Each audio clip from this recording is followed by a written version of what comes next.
Welcome to the Dana Cortez Show, one-on-one. Today, I'm so excited to welcome UFW President Teresa Romero. We also have Congresswoman Karen Bass is here. First of all, ladies, thank you so much for joining me. Thank you for joining us. Thank you very much for having us, Dana. These are important times. Oh, it's so important, and out the gate, President Romero, I have a question. Why is it so important for the UFW to get involved with Black Lives Matter? When the UFW started the strike, the Delano Grape strike in 1966, Dr. Martin Luther King sent a telegram to Cesar Chavez. And I'm going to read it because I want to read word by word. The telegram said, "Our separate struggles are truly one, a struggle for freedom, dignity, and humanity. We are with you in spirit and in determination that our dreams for a better tomorrow will come true." And that is, those words, we remember them often because that is very true. We're continuing to fight for just the basic respect, dignity that we're treated as human beings. And, we understand the struggles that our brothers and sisters in the African-American community are facing. And that's what we are standing together with all of them.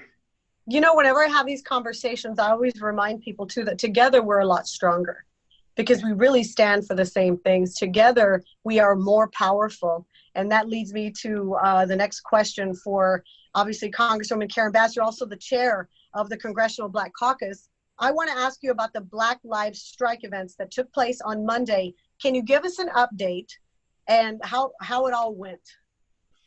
Well, I think that it went well, but a one-day strike is a one-day strike. I mean, this is a movement that has lasted for many, many years. And I just want to say to Madam President, it is wonderful to see a Madam President in the UFW, so congratulate her for that. And I don't remember how long the grape boycott lasts. I just remember I didn't eat grapes for a good chunk of my young life. It took years before we had grapes again.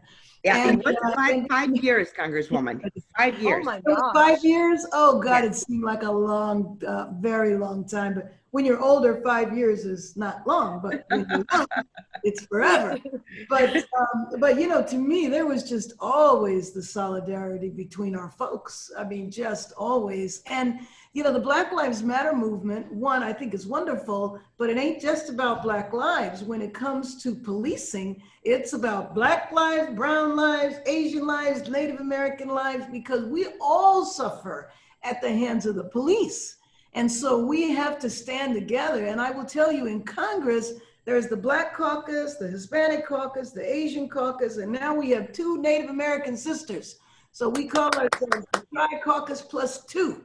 And we work together. I love that. And I'm glad that you said that about policing, because especially for anyone who grew up in a community like I did, police brutality is not something that we just started talking about. Right. It was a part of our community. Sometimes you feared police instead of trying to look at police as a peacekeeper. Sometimes it was rather they were the agitator in certain instances. And that doesn't go to say that I don't support police. I am not anti-police. I appreciate police. I know that they're the ones that get called when the maniac on the corner has a gun or a knife. I know that. But maybe the same person who's called to deal with the maniac on the corner with a knife shouldn't be the same person called when someone slips and falls, or when someone is having a mental episode. Maybe we should have different departments. So I'm not sure who came up with the term defund the police.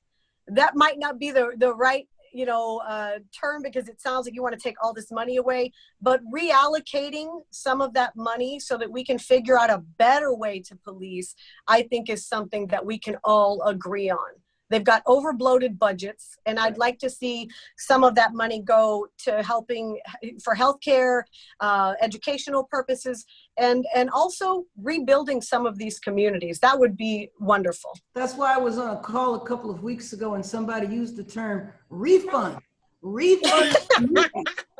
Because they took the money away. I mean, they took the money away for healthcare. They took the money away for jobs.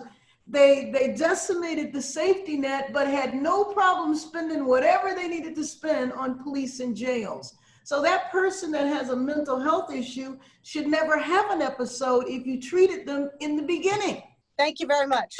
Thank you very much. Go ahead, President. Invest in our communities, but we also need to invest in training police officers. I understand that they should not be the ones that go to when somebody's having a mental issue, but we also train them that if I'm of color and they're going to stop me because my tail light is not working, I should not end up dead or beaten. They need to receive the training that is not acceptable, and that needs to be said, and that needs to be demonstrated that it's not acceptable to treat people like that. You know, Madam President Romero, here's something that I want to ask you, since we have the Congresswoman on this, you know, in this conversation as well. What can we do to help the farm workers in America? I know that they're not protected by the labor laws as they should be. Can you explain that to everybody who's listening and watching? Because first of all, these are the people feeding America. It's a matter of national security that we eat, that this country continues to thrive. Their work is essential, beyond essential. So what can we do to help them?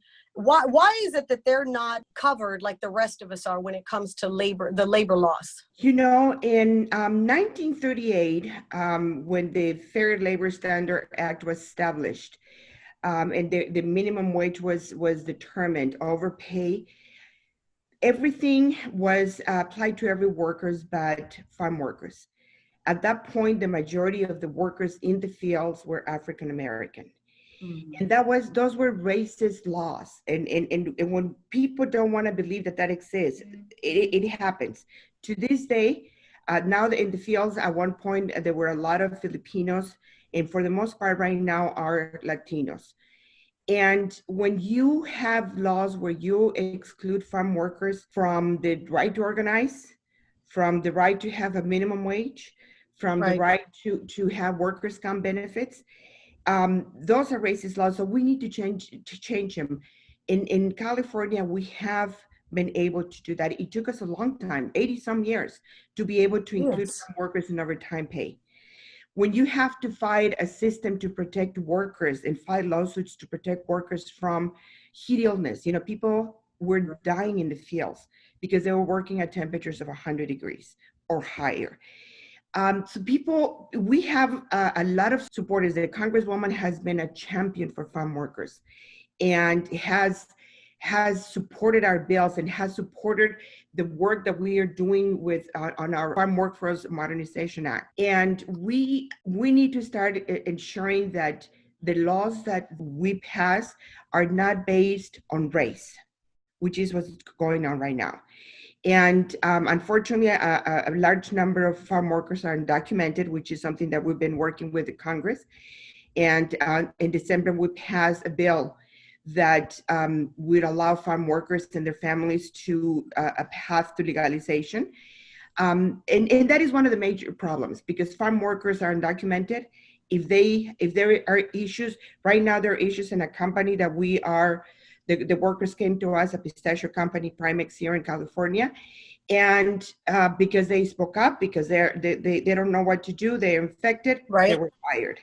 So we need to make sure that those things don't happen. You know, we like to say many times the laws on the books are not the laws in the fields. So there are good laws that would protect farm workers, but we need to make sure that those laws are implemented. Congresswoman, would you like to elaborate on that? Well, you were just making me remember my days in Sacramento, Madam President, when we were fighting over the heat legislation around heat. And I remember the people that died in the fields, and every summer it would come up and there would be the pictures and the marches and all.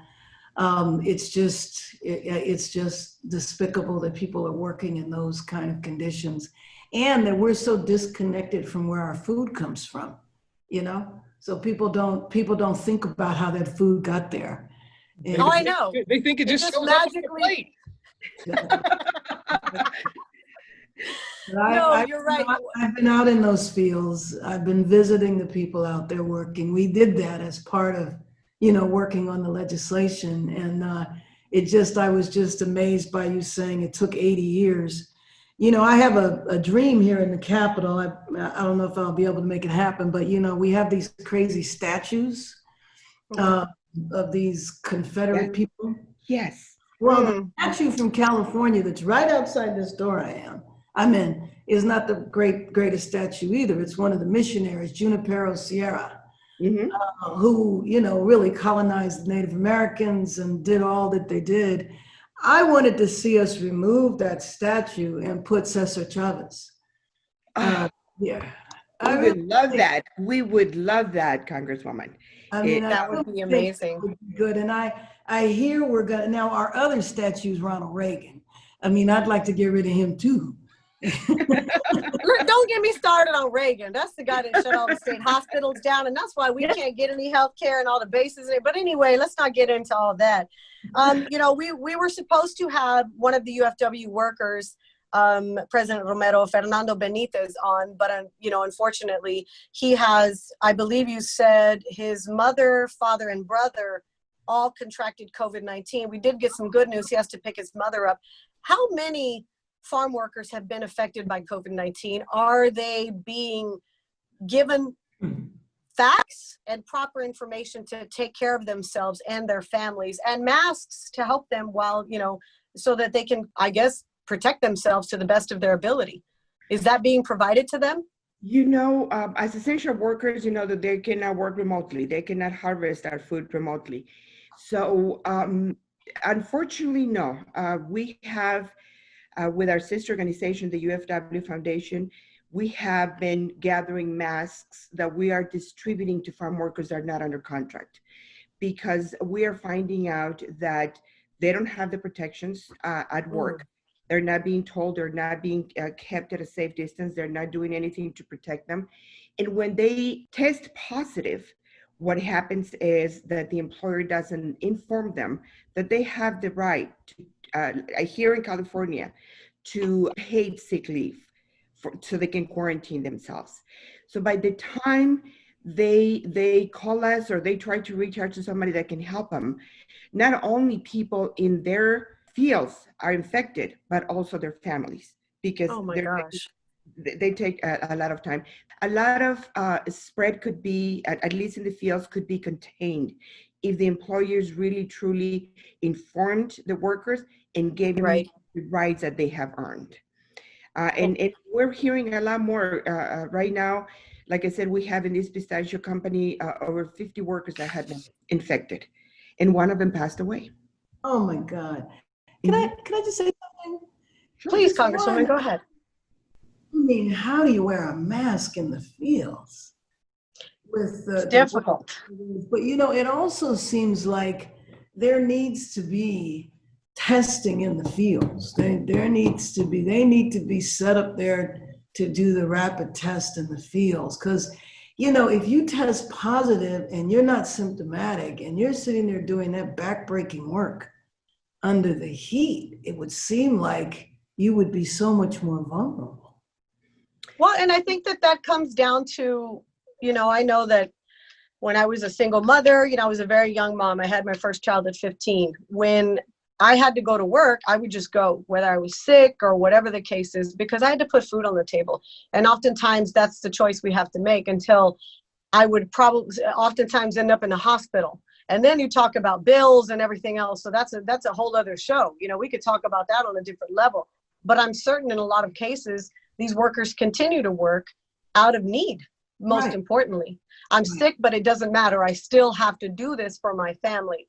It's unfortunate, and we need to protect them, because I want to go back to what I first said. This is a matter of national security. Feeding our country is the most important thing. If we don't eat, we can't function. Now, Congresswoman, before I let you guys go, I have to tell you, I was last week, I couldn't believe, or earlier this week, I couldn't believe that Congresswoman Alexandria Ocasio-Cortez was verbally accosted by Representative Ted Yoho on the steps of Congress. And what were your thoughts on her speech addressing his very derogatory remarks and his apology, if we're going to call it that? You're not. I guess that's what we're calling it. Let me just tell you, when I heard about it, I went up to her immediately and said, no, we got to do something. We got to do something. We can't, that can absolutely not stand. He cannot be allowed to treat you that way. And so we plotted over a day that led to, you know, what she was doing. I had my own idea what I wanted to do. Oh, girl, please. We could plot and scheme, not together. But, you know, I would agree with you 100%. It was not an apology. It was an insult. And you know, she's a sharp young woman. She's as sharp as a tack. And I thought, you know, what she did was great. And you should know that she's got a lot of love coming her way. We all supported her. All the women supported her, but the men did too. You know, the men did too. But the women were like, "Oh no." It's interesting because it is a very crazy political time. I saw a lot of Republican women online in Congress supporting her because this is not a political issue. This is a women's issue right here. This is something all women can identify with. Yeah, but let me tell you what the problem here is, okay? There are 199 Republicans. There are 14 women, all right? What? Now, yep. In Democrats, there's 235 of us, over 100 of us are women. And I don't know if you heard the story, but on the same day, the highest ranking Republican woman was also attacked by some other men in her caucus. Oh my gosh. One woman that's in leadership, and they attacked her, wanting to throw her out of her leadership position because they didn't like some things she did and she said. And so what I have found in working with them, that it's easier for me to work with the Republican men than it is the women. And I just feel like the women now, again, I don't know this, but it just feels like they're scared all the time. You know what I mean? I think that you hit that nail on the head. A lot of times, especially since you just said there's only 14 Republican women, think about that. If that is the policy that you subscribe to, then there's only a limited amount of positions for you. They're only going to see you a certain way. So that fear is driven in us as women. We're fighting for positions. Well, I'm going to fill one woman position. So it's almost ingrained in us to feel a sense of, I guess, competitiveness per se. And so we want to stay above the fray and, oh, well, I'm not going to do that because I'm going to be seen as the woman who for whatever reason, but we can't be doing that. I'm the only Latina in the country that has a syndicated morning show. And what I do is I hire women. I bring women on to the ship. And that's what we women need to do. We don't need to fear other women or see them as competitors, because the more women we have in the game, right, the more fair it will be. Right, right. Well, congratulations to you. Well, thank you very much. I appreciate that. You tell AOC I need her on the show, okay, when you see her. But anyway. I'll tell you that, absolutely. All right. Well, ladies, I would like to thank you so much. It's always a privilege to have President Romero on from the UFW. I have been a huge supporter of the United Farm Workers for many, many years. So to be a part of this means a lot to me personally, and to be able to share this with our audience across the country. And Congresswoman Karen Bass, I'm a fan of yours, and I have been keep doing the good work for the people. All right, you guys too. Thank you very much. Thank you. Take care. Bye-bye.